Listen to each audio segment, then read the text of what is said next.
کیا کریں. یہ محفلیں شاید مجھے لگتا ہے کہ ماحول جو دیکھ رہے ہیں نا ہم لوگ, ماحول آپ ادر علاقوں میں آپ جائیں, فلودی ایریے میں جتنے بھی گاؤں ہیں نا آپ جائیں نا, تو لوگوں کو پتا ہے کہ محفلوں میں کیسے بیٹھنا ہے, درود کہاں پڑھنا ہے, سبحان اللہ کہاں بولنا ہے, کون سی جگہ کیا کرنا ہے, کون سی جگہ کیا کرنا ہے.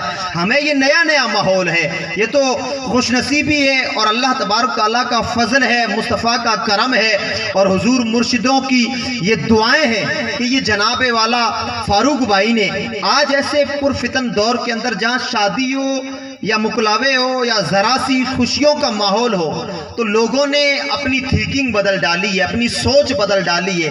لوگ کیا کرتے ہیں کہ جب خوشیاں ہوتی ہے تو خوشیوں کا تعلق شیطان سے جوڑ ڈالتے ہیں, اور جب گھروں میں غم اترتے ہیں, موتیں ہوتی ہے, تو ان موتوں کا تعلق لوگ اللہ اور اس کے رسول سے جوڑ ڈالتے ہیں. مجھے بتائیے, جب کسی گھر میں موت ہوتی ہے, کل نفس ذائقۃ الموت, ہر جان والی چیز کو ایک نہ ایک دن مرنا ہے نا. جس کے اندر روح ہے, جس کے اندر سانس ہے, ایک نہ ایک دن اس کو مرنا ہی ہے. چاہے 50 100 60 70 80 90 150 جتنے سال لینے ہیں, لیکن آخر مرنا ہے.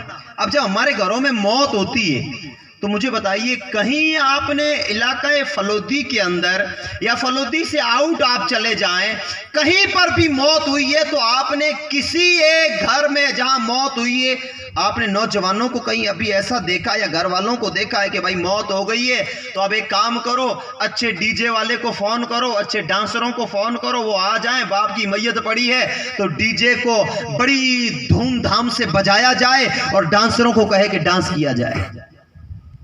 نہیں کہیں گے.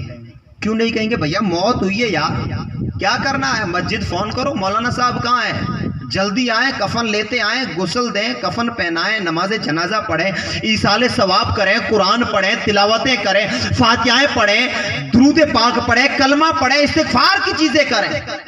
تو یہ غم جب ہمارے گھروں میں آئے, موتیں جب ہمارے گھروں میں ہوئی, مصیبتیں جب ہمارے گھروں میں اتری, بلائیں جب ہمارے گھروں میں آئی, تو ہمیں صرف اللہ یاد آتا ہے. ہم نے ثابت یہ کیا ہے کہ موت اللہ دیتا ہے, مصائب اللہ دیتا ہے, غم اللہ دیتا ہے, تکلیفیں اللہ دیتا ہے, مصیبتیں اللہ دیتا ہے. جب موتیں ہوتی ہے تو ہمیں اللہ یاد آتا ہے, تب ہمیں قرآن یاد آتا ہے, تب ہمیں اسلام یاد آتا ہے. اور لوگوں کی سوچیں ایسی بن چکی ہے کہ جس گھر میں شادی ہو تو لوگ یہ سمجھتے ہیں کہ شادیوں میں قرآن کا کیا کام ہے, شادیوں میں علماء کا کیا کام ہے, شادیوں میں نعتوں کا کیا کام ہے, شادی میں تلاوت کا کیا کام ہے, شادی میں تقریروں کا کیا کام ہے, شادی میں نعت کا کیا کام ہے. شادی تو وہ ہو جس میں ڈی جے بجتا ہو, اور جب ڈی جے فلاور آتا ہے تو میں کہتا ہوں خدا کی قسم ایسے ایسے بندے ناچتے ہیں کہ جن کو ڈانس کا ایک اسٹیپ بھی نہیں آتا ہے, کالے سانپ کی طرح یوں ناچ رہے ہیں, انہیں وہاں شرم نہیں آتی ہے. ہاں بڑی خوشی ہوتی ہے, وہ سانپوں کی طرح یوں ہل رہے ہیں, اب انہیں کوئی اسٹیپ ہی پتا نہیں ہے, پھر بھی ناچ رہے ہیں. کیوں؟ کیونکہ ہم نے خوشیوں کا تعلق شیطان سے جوڑ کے رکھا.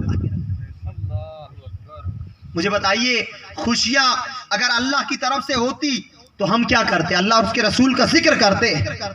خوشی دینے والا, غم دینے والا, سارا میٹر اللہ کے ہاتھ میں, سب کچھ اللہ کے ہاتھ میں. لیکن ہم نے اور ہماری سماج نے اور ہمارے لوگوں نے اس دین کو بدل ڈالا ہے, دین کی سوچ کو بدل ڈالا ہے. اللہ قرآن پاک میں ارشاد فرماتا ہے, ان الدین عند اللہ الاسلام.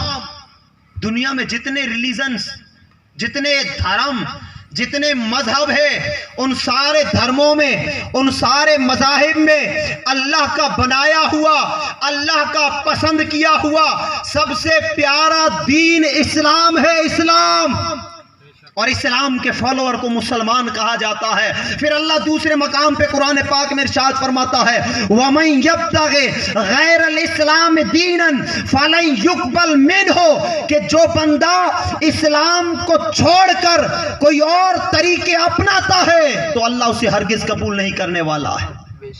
پھر اللہ تعالیٰ قرآن پاک میں ارشاد فرماتا ہے یا ایھا آمنوا ادخلوا فی السلم کافہ ولا تتبعوا خطوات الشیطان انہ لکم عدو مبین. اے مسلمانوں، اے مومنو، اگر کلمہ پڑھا ہے تو مکمل طور پر اسلام کے اندر داخل ہو جاؤ. آدھے ادھر آدھے ادھر نہ بنو، شیطان کے نقش قدم پر نہ چلو، اس لیے کہ وہ تمہارا کھلم کھلا دشمن ہے. بتائیے، ہمارے علماء اکرام اتنے سارے بول رہے تھے، سلام کر رہے ہیں، جواب نہیں آ رہا ہے. میرے آقا علیہ الصلوۃ والسلام ارشاد فرماتے ہیں سلام کرنا سنت ہے اور سلام کا جواب دینا بولیے واجب ہے. واجب.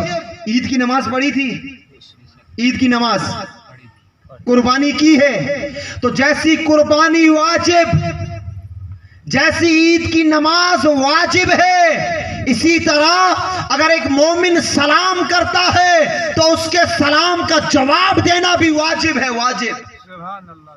اور حدیث پاک ہے، میرے آقا علیہ الصلوۃ والسلام ارشاد فرماتے کہ جب دو بندے مومن آپس میں ملتے ہیں اور سلام کرتے ہیں، گلے ملتے ہیں، جدا ہونے سے پہلے پہلے اللہ ان کے سارے گناہوں کو معاف کر ڈالتا ہے. اب بولی سبحان اللہ. سبحان اللہ قرآن ہے. کیا ہے؟ قرآن ہے. قرآن پاک کا ایک لفظ پڑھنا 10 نیکیاں ملتی، 10 گناہ معاف ہوتے ہیں، جنت میں 10 درجے بلند ہوتے ہیں. سبحان اللہ میں حرف کتنے ہیں؟ آپ اللہ اور اس کے رسول کے ذکر میں بیٹھے ہیں، آپ جتنا اللہ کا ذکر کرتے رہیں گے، جتنی بار آپ سبحان اللہ بولتے رہیں گے، ہر ایک کے بدلے آپ کے لیے اللہ جنت میں درخت لگاتا رہے. یہ دین اسلام کی خوبصورتی ہے. ہمیں دین اسلام کو سمجھنا ہے.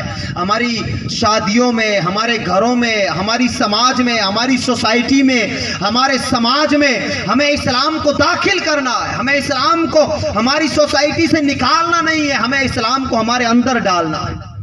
ہمیں اسلام کو مکمل طور پر فالو کرنا ہے. مجھے بتائیے، آج ایسے پرفتن دور کے اندر یہ تو اللہ تبارک تعالیٰ کا جو خصوصی فضل ہوتا ہے، اللہ تعالیٰ کا خصوصی جو فضل ہوتا ہے، یہ اس فضل کی تو فعل ہوتا ہے. آقا علیہ الصلوۃ والسلام کا کرم جو ہوتا ہے، وہ کرم کا صدقہ ہے.